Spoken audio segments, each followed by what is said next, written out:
Colonialism didn't just take land, it entered minds.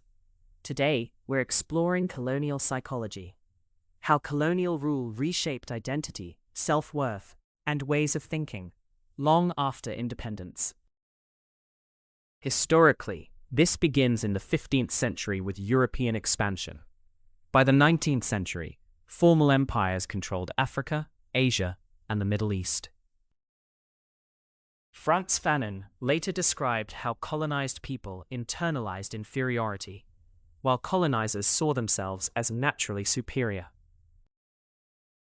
In the 1950s and 60s, anti-colonial movements rose, but the psychological scars remained.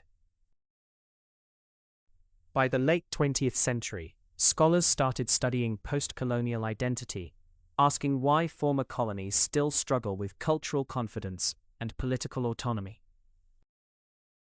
Colonial psychology works through language, education, and representation. Schools taught European history as world history.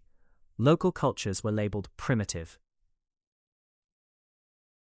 This produced what Fanon called double consciousness, seeing yourself through the eyes of the colonizer.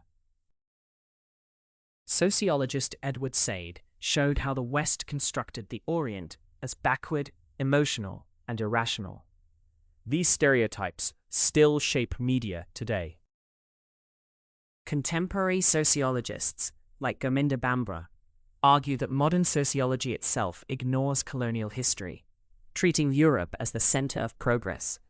Raewyn Connell explains this as Southern theory, knowledge from the global South being excluded.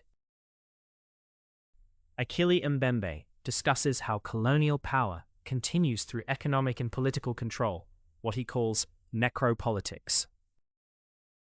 Muslim sociologists also engage this topic deeply.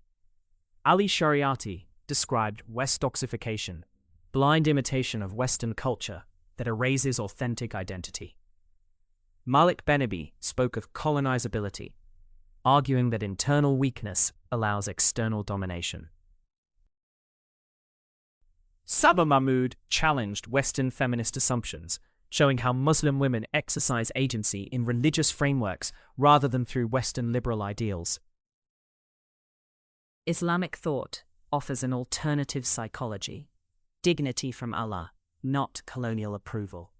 This challenges colonial hierarchies at their root. Understanding colonial psychology helps us reclaim confidence, culture, and voice.